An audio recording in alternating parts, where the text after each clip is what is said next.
Hey, Dan, how are you? Pretty good. How long have you been here to build that? About 8 weeks. 8 weeks. Oh, not quite. 6 weeks or so. Okay. And have you been in the other drug treatment centers before? Yeah, I was in Aloha House for about a month. A month. All right. And the reason is because of drugs. Is that right? Yeah. And what's the drug? I usually like a combination. Opiates and amphetamines. Yeah. How long have you been using drugs? I'd say probably since I was about 15. 15? Yeah. Okay. But I wasn't like a heavy-duty drug addict until maybe the last 5 years. Yeah. And why do you think in the last 5 years it increased? What happened 5 years ago? Something bad happened, or? Well, yeah, I think probably about 7 years ago, I have a degenerative joint, my ankle, and I was a tree trimmer for about 12 years. I had a career, you know, and the job. Life wasn't going real great though because I still had a drug problem. I was functional in those days.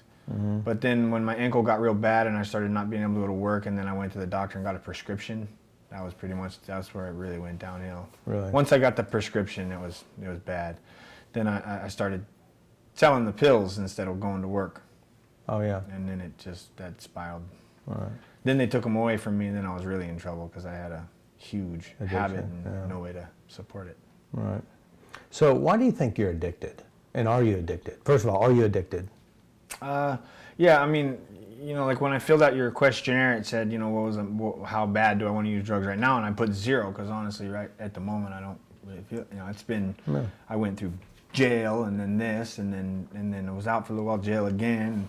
So it's been a long time since I used drugs, but I know that I'm still addicted to drugs. How do you know you're still addicted? Right now, of course, it's easy. There's no drugs here. Your life is pretty much governed and controlled. I think the reason why I know that I'm still addicted is because I still haven't managed to address the initial issue, which is what started me down the path of drug use in the first place. I mean, I wouldn't say I haven't addressed it. I just haven't resolved it. Okay.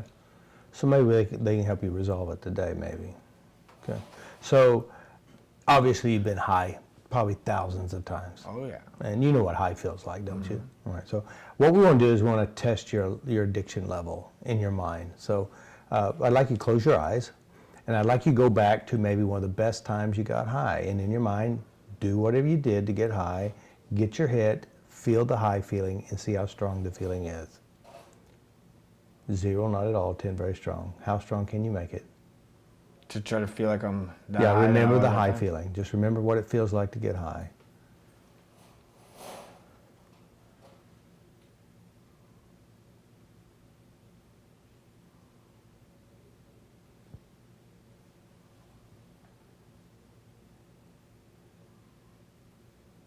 How strong?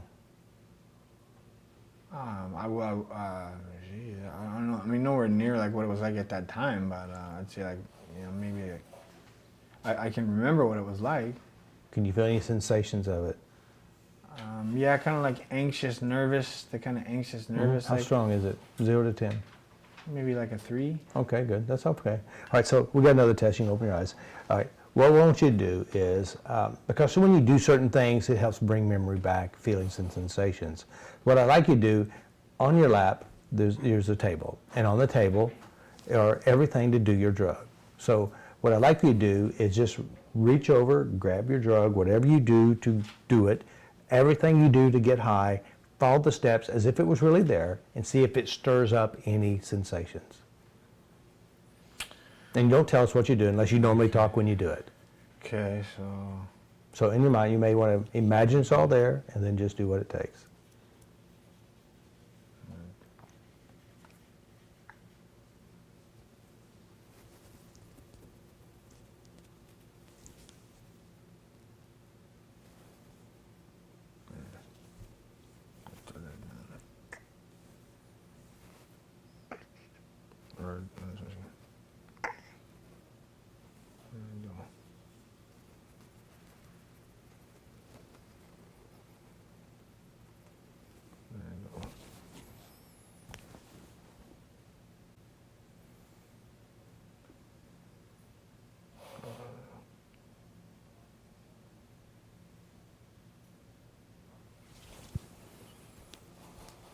All right, so you feel it happen. Yeah, actually, that did kind of make me feel a little. 0 to 10, how strong? Maybe like a 4 now, a 5. And you can feel it. All right. Kind of like, yeah, a little bit. Okay, good. And so the point that I want to make here, first of all, there's no drugs. So most of it, the addiction's more in your mind and how you have it recorded. All right, we have another test for you. Notice where your eyes go. Notice your response. 0, I have no response. 10, really strong.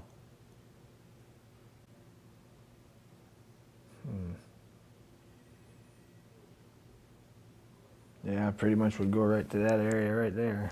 And how strong is it when you see it? The desire to use? Oh, actually, more than this area. That's supposed to be cooked. Yeah. Desire to. Or any body sensations, any...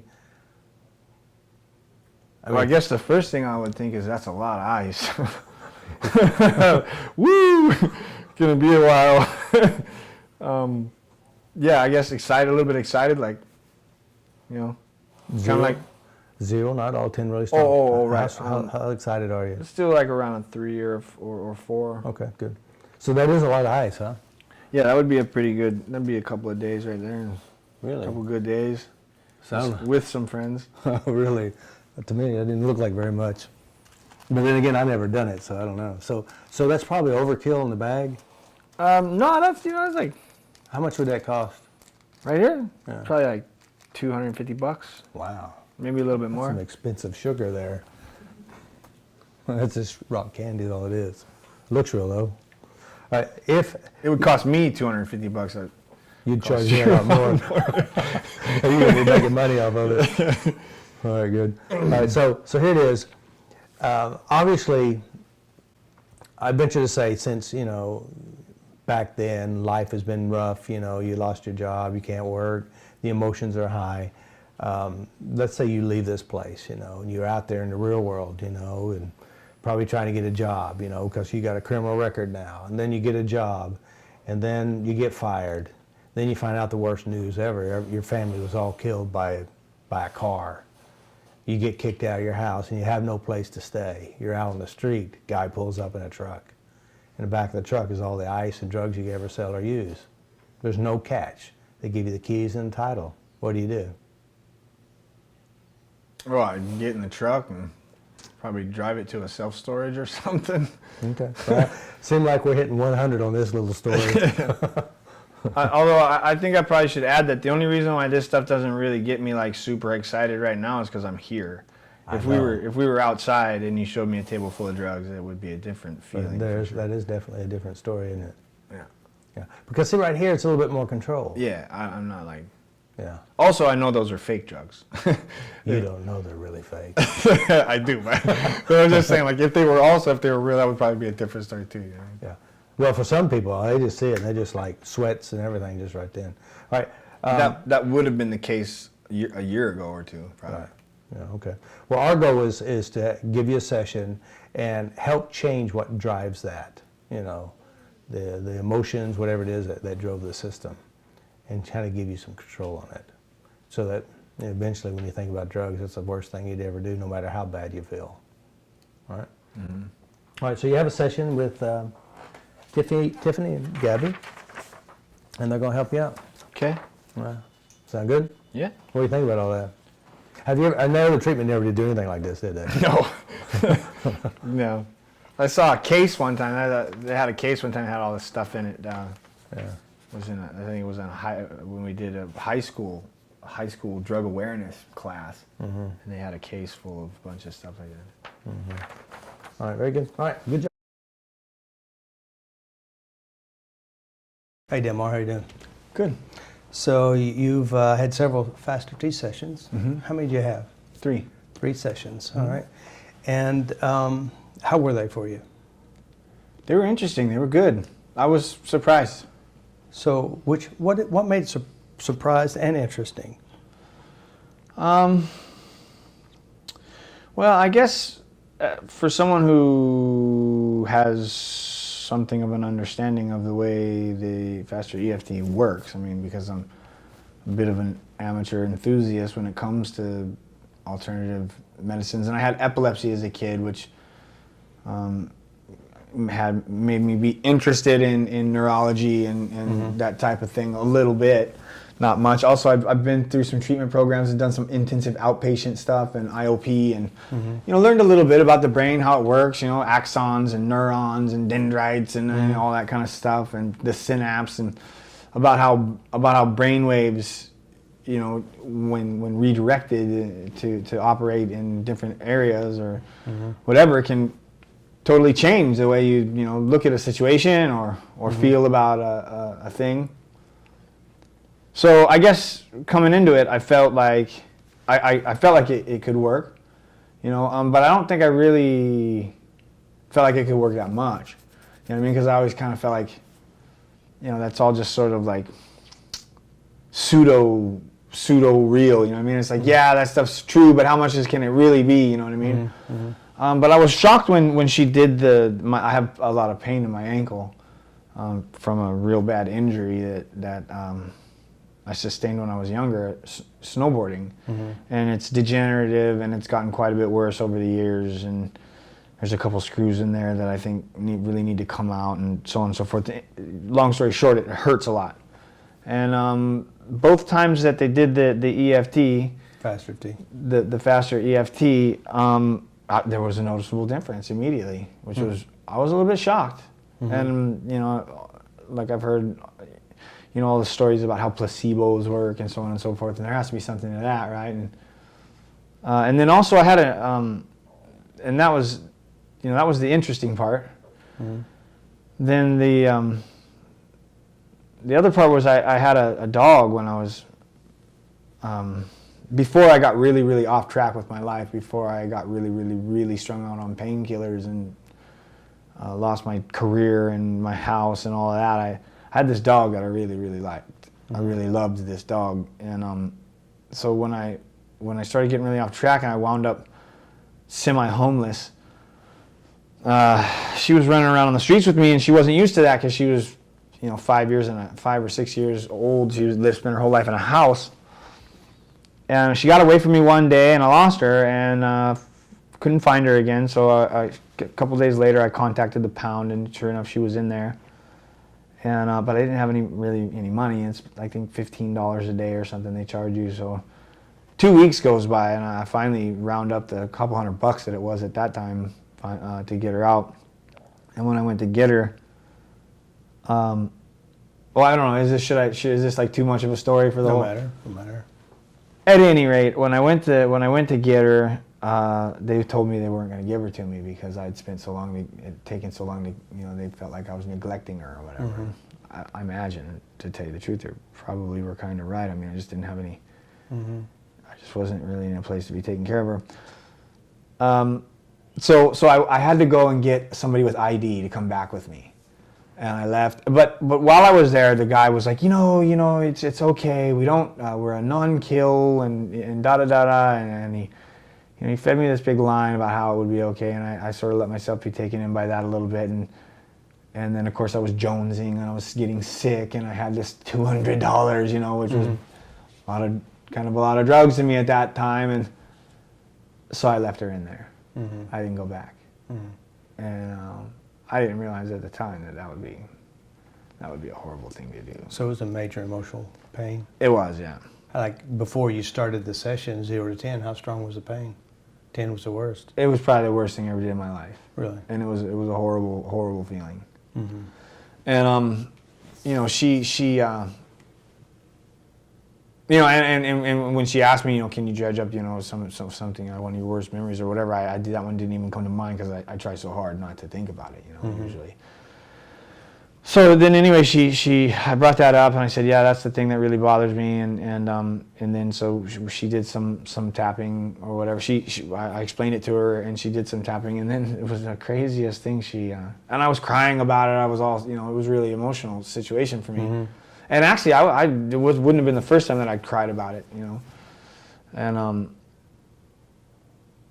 then she was tapping on me, and then she said, she was saying what she was saying, and then she said, about how would the dog want me to feel, and how would Kuipo, really be, how was she all the time? She was always happy, even when she was in the pound, right? But Then she tapped on me a little bit. Then she said, "Now imagine you're the dog. You know, imagine you're Quipo." And I just, man, like I started to imagine it, and like, man, I just busted out laughing, and I couldn't stop for like 5 minutes. It was, you know, and like it just felt like. It felt like all the love that I had for that dog all those years that had been cut off from my heart because of that thing that I had done. Because you beat yourself up. Just came flooding back in, and it was like, man, you know, like she wouldn't have wanted that, and I was in a bad way, you know, and you know, the worst thing about that whole trip was that I always was like, what happened? Did she get adopted? Did she or didn't she? And I really feel in my heart she did, you know, and I never really wanted to let myself feel that. You know what I mean? But she was a small dog, you know, and she was really sweet and really loving and really, you know, and you know, I'm sure she did get adopted. Oh, I bet. Well, it was a non-kill facility. Yeah, and it was a non-kill facility, and so, but I mean, they do only if, you know, they do kill dogs there. But I mean, he talked me out of it, saying that, you know, that they only do it if it's absolutely they have to. You know what I mean? Which I'm sure is something they just say to people. But anyways, I was able to feel so much better about it. It's not even funny. So actually you felt the love instead of the pain. Yeah. That's good. And, you know, so it really just changed my whole, I mean, it really helped me to let go of a really icky, emotional piece of baggage that I've been holding on to for a long time. You probably never would have believed you could let go of it either. Not at all. Not like that, no. And so you've also addressed many other memories that bothered you as well? Yeah. A lot of the other stuff, though, she told me to go back as early as I could, and so a lot of the things that I went back on were so far back in my life that they didn't really dredge up a lot of emotional. I didn't really dredge up a lot of emotional stuff, but I can definitely see how they restrict my ability to change my thoughts now. You know what I mean? Even though they don't. I mean, I guess that's the real danger of those kinds of things. Exactly. Is that once you've moved past the part where they tickle your funny bone, then you're just so numb to the fact that you even have these issues that you don't even realize that they're the things that are holding you back from being able to. Yeah, they're actually building blocks for a bad attitude or life or whatever it is. Right. So they address some bad memories and they changed them and you feel better about yourself. Yeah. And they address the drugs too? Yeah, yes. Yeah. Okay. So what I'd like to do is test it. Okay. I'd like you to close your eyes and I'd like you to go back and remember getting high and see if you can find that feeling of getting high, the sensations of getting high. And of course, 0, I feel nothing. -10, I'm repulsed by it. +10, I could use. It's a negative. All right, very good. All right, on your lap, you can open your eyes. On your lap is your drugs. And I would like, everything you need to do to get high. I want you to do whatever you have to do to get high, up until the ejection, see if there's any sensations or feelings of the highness or the excitement, or is there negativity? Go ahead. Okay, so I suppose I would have a baggie. Yeah, just do it in your head. Just do it. We don't talk about it unless you normally do that when you do drugs. Okay, so.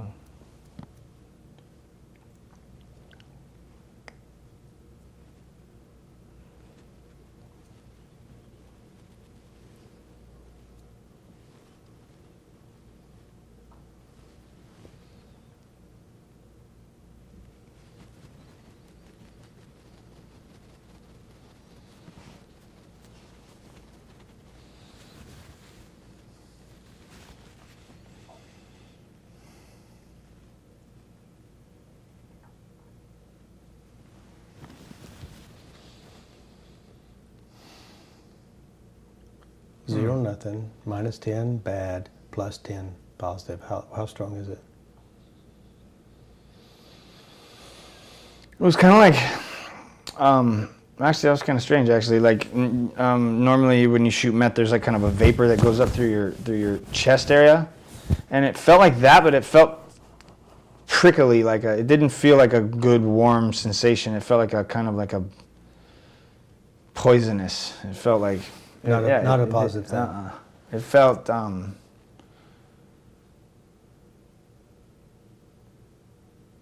toxic. Yeah. Like it felt like like how you would expect it to be like, but it wasn't. I was like, kind of. Yeah. So it's a what number with minus something? Yeah, it would be in the negatives, I'd say. What? Just guess what number. 3 or 4 maybe. Okay, minus. So definitely not a plus. Uh-uh. All right, so we have another test for you here. We do have your drugs, we have your heroin, you have your needle, you have everything to get high. 0, no feelings. +10, I'd like to do it. -10, no way. Yeah, I don't think this stuff was working for me even in the beginning. I mean, no, I wouldn't. I mean, honestly, if these were real drugs right now, I wouldn't want any. Right. You know what I mean? You got to take into consideration too that I've been clean for a long time because I was in jail and stuff. You know How long has it been since you used? Well, I was 16 months in jail, 2 months here, so that's 18 months. Then I only used for a couple of days. I was another 18 months clean before I got arrested, and I had only used for a couple of days. So I'm pretty close to 2 years. So obviously, I mean, probably before you started working with us, if you really saw the drugs, if you really acted out the drugs, you would have felt it. Probably, yeah. Oh, definitely. Yeah. Like if somebody actually walked in with like a full, the real thing, and I mean, even a little bit here is a full big thing. yeah, Yeah. So you actually have no desire. no. Okay. Just checking. All right. Very good. Because it's interesting too, because the work that we do is very deep and profound. That doesn't mean that you can't go out there and make yourself do it. I mean, you'd have to work against your own wisdom. But you probably never will, because it's kind of gross. If you were out there on the streets today, the worst day of your life, friends, family died, whatever, homeless, guy pulls up in a truck, and back of the truck's lifetime supply of drugs for free, no catch, nothing, title, keys given to you. What are you gonna do? I would definitely not take the truck for lots of reasons. This is not just the fact that I don't want to get high, but that would just be all kinds of problems for me. You know what I mean? That's just a one-way ticket to jail or the hospital or worse. Yeah, but I'm just kind of curious. What was it that helped start you to become an addict? Was it the accident, the skiboarding accident? What was it that made it more real for you? What helped drive it there? I can honestly say that it was not a specific. You can't really pinpoint it. A lot of people say, well, I started doing drugs because I was had a rough childhood, which I did. I had a rough childhood a little bit. You know what I mean? So a lot of people say, oh, I take drugs because I'm emotionally crippled, or I'm this, or I'm that. I tell you, Robert, the honest to God truth, I started taking drugs. They were there around. I went to the refrigerator. I got a little bit drunk. I think I took apart the lawnmower after that. I was like, I was home alone, nothing better to do. Why not? Seen my mom do it a few times. I had a rough childhood, but I wouldn't call myself. I wouldn't say I was emotionally crippled or anything. I mean, but that was how it started. Was from just a curiosity, innocent interest. But plus, you had your mom. You saw her do it. So then you have a model to follow after. Yeah, and my stepdad and stuff. And I'd been around it for years and so on and so forth. It seemed harmless. But it very quickly became the catalyst for all my real problems. I mean, all the stuff that really did emotionally wound me and leave me really, and it's an insidious process. It didn't happen overnight. It was 15 years of my life that took me to the place where I finally became, completely dysfunctional, homeless, jobless, penniless, stealing, lying, injecting, just completely run amok. It's a very evil process. It takes little by little, and you just don't see it happening. Right. So, with your sessions with FasterEFT, I mean, 6 hours worth of work. Within those 6 hours, it had a big impact on your thinking. It did. Yeah. It did. It surprised me a little bit on just exactly how much is possible with just your thinking. With just being able to interrupt that process of letting your mind go to those areas. So if you were to talk to someone out there, maybe they have their they're doing drugs and they're in a bad place, what would you say about FasterEFT to them? I'd tell them to be open-minded. I'd say, give it a try, because I don't think I would try to explain to them how it works, because that stuff's pretty hard for a lot of people to understand. And so I think in that department I have a bit of an advantage. But I would definitely want them to try to explain to them that to just be open-minded and say, hey, anything's worth a shot, right? Because as somebody who does understand how that sort of thing can work, I was shocked at just how well it actually does work. You know what I mean? It's of course, FasterEFT is less theory and more practical. Just do it. Have you been tapping on yourself? I've been trying to do the mental tapping, just because I've got enough issues around here. At night I've done a little bit of the actual tapping. Good. But I've been trying to get myself to. But I have been definitely thinking about it a lot. Yeah. I've been definitely, especially with the ankle. Yeah. I've been really trying to do it. I'm not as successful though, to be honest with you. I haven't on my own. I haven't been as successful as I was with. Yeah. Well, I think the key is truly noticing what you do in your head. That's the key. You see a picture, you feel a feeling, and then you tap on yourself, moving away from the feeling or the picture. Just feel your fingers. Then you can go back and check it, noticing inside your mind what you're doing, and do it again over and over again until it's gone. That's the key, truly. And being persistent. Changing the pictures in your mind is the key. Changing the emotions, that's the key. And whatever you do, keep doing it until it's gone. Because if you don't do it, it could build another set of problems. And once they're in deep, they're harder to get rid of than when you catch them right away. Yeah, sometimes. It depends, But the deal is, you can change anything by just merely changing how you hold it in your mind and how you represent it. Now, ignoring it, pretend like it's not there, doesn't make it go away. The dog story was there until you finally went there, changed the meaning inside your mind, released the emotions, and you had a shift, perceptual shift. Absolutely. That was the one that I really got an emotional shift from. The other ones, I think maybe the emotional shift that happened with those maybe just isn't apparent right away. Yeah. But the imagery has definitely changed entirely. And that's the key. It's changing how you hold it. Because, see, again, the images have unconscious resources, even though consciously you don't understand it. You change the pictures, the unconscious will create the rest of the changes. Yeah, and that part was very effective, still effective. Very good. Well, nice meeting you, Dan Moore. We'll be back here in 6 months. Okay, well, I'll be here. All right, good job. Be good to see you again.